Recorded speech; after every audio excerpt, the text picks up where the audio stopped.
When people think about online privacy, most of the time they're just thinking about hiding their activities from the seemingly endless trackers on the internet. All those cookies and targeted ads and people selling your data to brokers, it's kind of invasive and unsettling, and most people want a way out of that. But some people have more personal reasons for wanting to disappear online. Maybe there's a crazy ex that they're looking to hide from, or maybe they need to hide from private investigators. And maybe it's so serious they need to hide from governments or specialized agencies, like the National Security Agency, better known as the NSA. Welcome to Whiteboard Crypto, the #1 YouTube channel for crypto education, and here we explain topics of the cryptocurrency world using analogies, stories, and examples so that you can easily understand them. In this video, we're going to be talking about the attacker pyramid and how there are a variety of reasons that some people might want to completely disappear. We'll be discussing the steps that are important to take for each level and give some examples to compare them. The next video in this series goes into specifics about how to disappear online, and the video after that shares specifics about disappearing altogether. But before deciding if you want to disappear at all, it's important to know why you feel the need you want to do this and what it might look like. Disappearing is not easy. You're always going to be trading convenience for privacy, but there's varying degrees of anonymity, or being anonymous, and so you can have more or less inconvenience depending on your privacy needs. So let's get into this attacker pyramid. If you're a hacker or you're interested in cybersecurity, you're probably pretty familiar with a different attacker pyramid, something known as the Pyramid of Pain, which explains the different kinds of hackers that can be threats. We're developing our own attacker pyramid, although we didn't come up with a great name for it. You will find it useful if you're working on increasing your privacy. Instead of looking at threats as only being hackers out there trying to get you, we're looking from a larger angle of not just online, but offline threats, and the different steps you need to take depending on where you fall in the pyramid. So basically, depending on who you want to hide from, your plans and your strategy are going to be changing. A VPN will hide you from Facebook,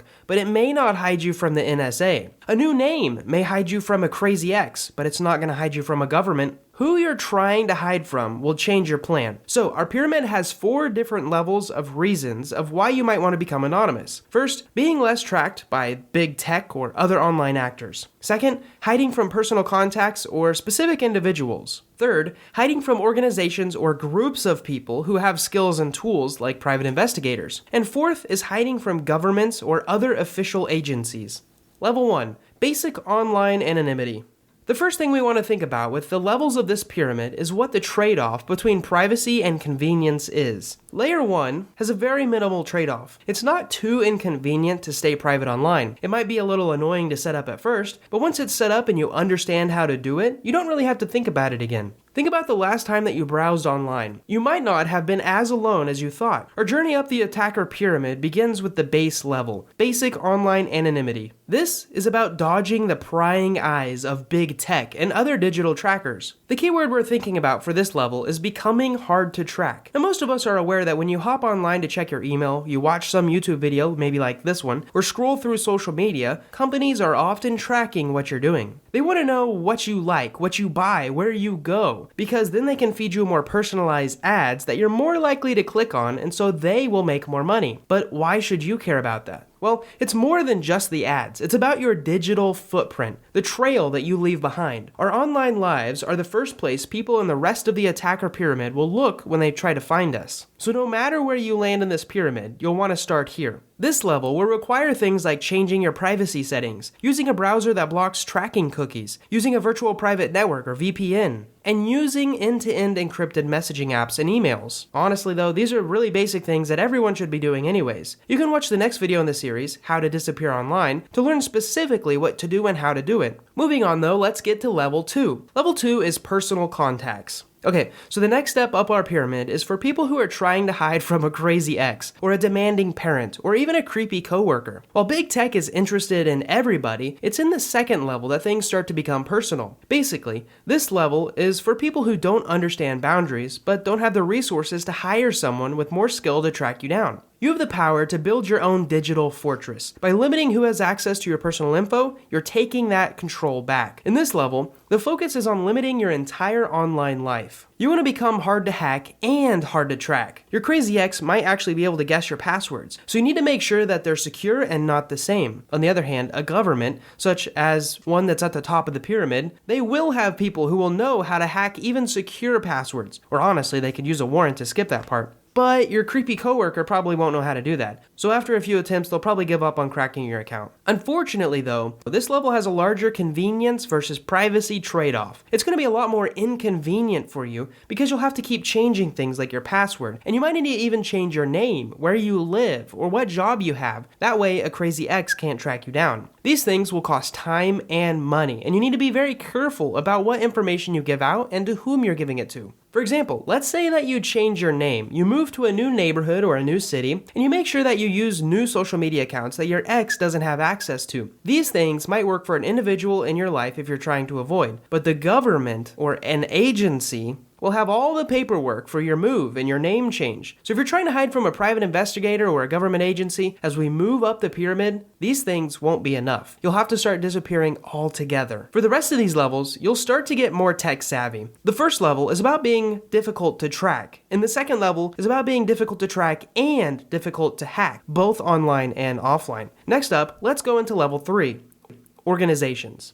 The stakes are starting to get higher. Now, we're dodging organizations with resources, like private investigators hired to dig into your life. They've got the tools and resources and the time to take a closer look than most would. Maybe your crazy ex realized that they didn't have the skills to track you down, but they're so desperate that they hired a private investigator. This level in the pyramid is when you need to start looking for privacy offline too. At this level, you'll probably want to take a look at the video in this series titled How to Disappear Completely. It's going to be coming out soon, so if you haven't already, hit the subscribe button because we're actually getting really close to 1 million subscribers and you could be a part of that. Plus you're already here, so it's really convenient to click the subscribe button. On the other hand, level 3 is inconvenient, but you get more privacy too. So far in the pyramid, we've made you difficult to track and difficult to hack, online and offline. In this level, you really need to tighten up your data trail. This means checking even your public records, like your voter or property registrations. If you're a business owner, most of your information is going to be public too. All this public information and these documents are a gold mine for snoopers. Consider using a P.O. box instead of your home address whenever possible. Maybe even create a private company so that you can use it on public documents instead of your own name. At this level, you'll want to think about the places where your information could be. Old job applications, sign-up sheets, even loyalty programs at stores. Limit what you share and ask who else could see this whenever you share personal data.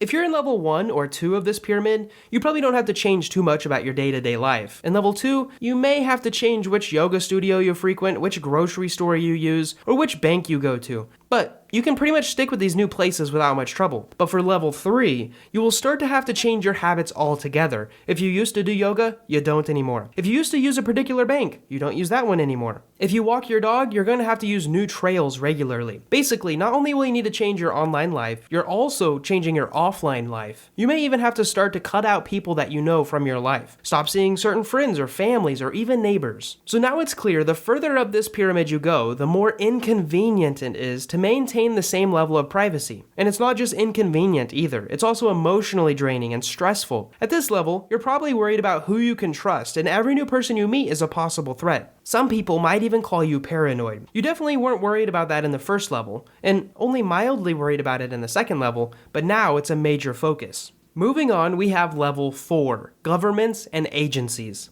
If the inconvenience and stress of level 3 wasn't enough, we're now at the top of the attacker pyramid where we find the most skilled attackers. Governments, agencies, and massive international organizations. If you've got the attention of these folks, you're in a lot more trouble than we can help in a short YouTube video. These entities have vast tools at their disposal, probably ones we don't even know about, to monitor individuals that they're interested in. Escaping their radar requires diligence and often a deeper understanding of digital and offline privacy. For this level of attacker, you'll definitely want to watch both of our other videos in this series. You'll need to disappear online because, as we said earlier, that's the first place everyone's going to look. You'll also need to disappear offline because these agencies are super skilled at tracking people down, even if they have a completely anonymous online presence. One wrong move and you'll be caught. As an example, while a private investigator from level 3 might be pretty skilled at tracking you down, they just simply won't have the resources or time that these people from level 4 have. A VPN alone is not going to help you hide from the CIA. In fact, it might actually make it easier for them to find you. This level is extremely inconvenient. Maintaining your privacy will be a constant, all day, every day for the rest of your life inconvenience. You'll need to take on a whole new identity, cut out the people and places you've ever known, and make sure you leave no trail. You'll probably have to transition strictly to cash and have 0 electronic devices. A note about this though, this level gets us to a gray hat area of morality. You're either working at the edges of the law or past it, and it's no joke. The stress will be intense, but if you're doing the right stuff, you're here probably because your life is at stake. Thankfully,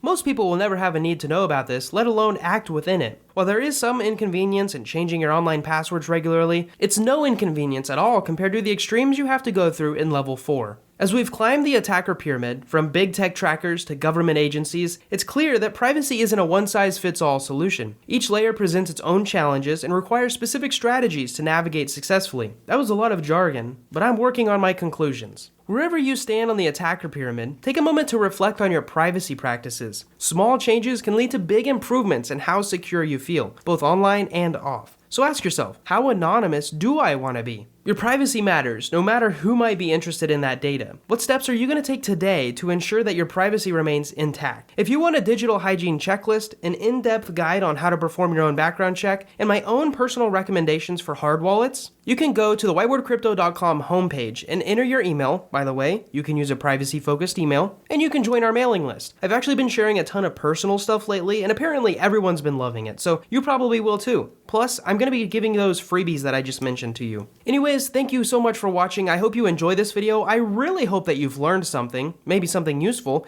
and most of all, I hope to see you in our next video.